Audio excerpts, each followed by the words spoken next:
Hello guys, nandito na naman tayo at ito pag-usapan natin talagang ito hinanap ko pa at kinonfirm ko talaga through international media, okay?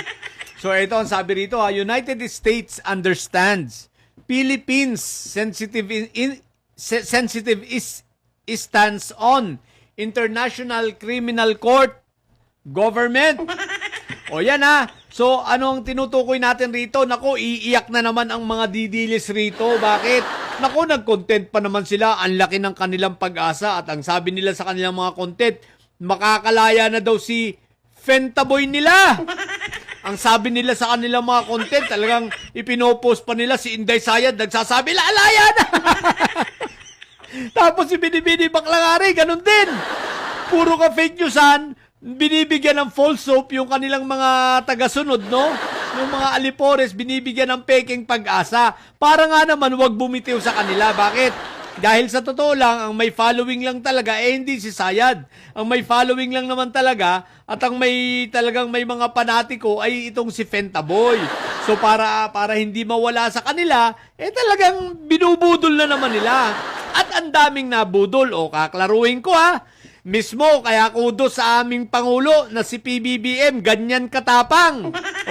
Ano ang isinagot ng US? Nang tinanggihan ni PBBM, hindi igagalang namin ang ICC at hindi namin iaabandona ang ICC. Anong sagot ng US? Anong sagot nila Trump? Wala! Ayan! Ang sabi lang nila Trump, ang sabi ng USA, ginagalang namin. Di ba ganyan katibay ang aming Pangulo sa paninindigan? The same sa paninindigan niya sa West Philippine Sea.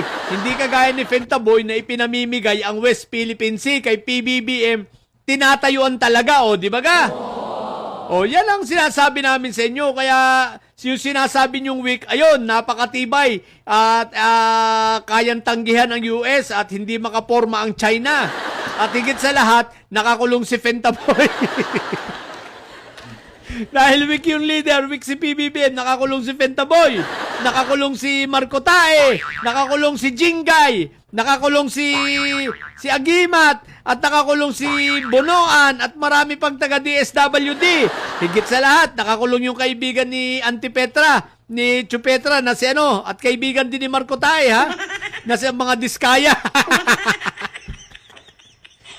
Diba? Higit sa lahat, ang pinakamagandang naipakulong ni PBBM, walang iba kundi si Kibulok. Eto, hindi lang big fish. Dalawang talaga to, literal na balyena, si Fentaboy tsaka si Kibulok nakakulong. Diba? Napakawik ni PBBM. Ngayon, eto, iyak ang mga didilis. Bakit? Asang-asa sila sa uuwi na naman.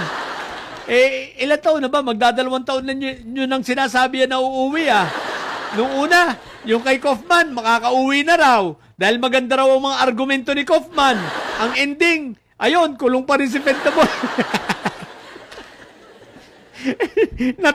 natuloy yung mga hearing, di ba? Natuloy yung confirmation of charges. Sabi ng mga didilis, hindi matutuloy yan, uuwi na. Ayun, sa madaling salita, hindi pa rin nakakauwi hanggang ngayon. Tapos ito na naman, uuwi na naman. Dahil ipapatanggal daw ng US ang ICC. Kung di pala naman kayo sandamakmak na bobo tatanga-tanga, hindi naman member ng ICC ang US. Paano niyang papatigilin yan? Nagsabi, ang Venezuela daw nag-withdraw na ng support. Ano ba ang Venezuela? Ang laki nga ng krisis ng Venezuela, di ba? Yung value ng pera nila, wala na. Kahit pa sabi mong mayaman sila sa langis, pero bumagsak. Di ba buti kung yan ay nung panahon ni Hugo Chavez. Wala na ang Venezuela. Tapos sasabihin ninyo, dahil sa pag-withdraw ng Venezuela, at pagbabanta ng US, mawawala na ang ICC. Mga bobo!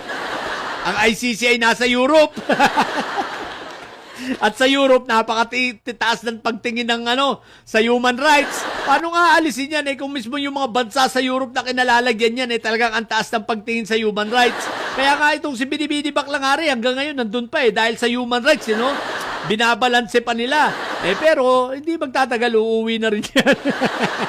Dahil ang kinasasangkutan niyang kaso ay yung mismong kinaayawan ng mga nasa western countries, itong human trafficking. Kaya Binibini Baklangari, stay put ka lang dyan. Denied na ang asylum mo, nag-appeal ka lang, pero yung appeal mo, sigurado ako made-deny din yan.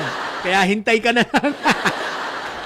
Paglabas ng red notice mo, shoot sa balde! Iuwi ka sigurado, no? Huwag ka mag-alala, tulad ng pangako ko sa'yo, kung papahintulutan mo, sagot ko na ang lifetime supply mo ng ng penetrating oil. O yung, Nivea ba yun? Ay, di, ano nga ba yun? Anong ito? Not Nivea eh. Itong isa. Vaseline yun. Sagot ko na Vaseline mo, lifetime. Pag nakauwi ka na, para hindi mahirapan si Peryong at si Dagol sa'yo, ha? So, yun lang. So, iyakan ng mga didilis nito. Fake news na naman kayo. Anong uuwi? Uuwi pag pag abo na. Uuwi pag nasa garapon na. Diba? Alam mo, uuwi yung pinagsasabi nyo. Uuwi pag nasa garapon na si Pentamon. So, yun lang muna. Sa mga bumundidilis at may sayad dyan, magsiiyakan na lang kayo. Pili kayo mga bubot may sayad sapagkat ang may sayad ay laging high blood. Bye!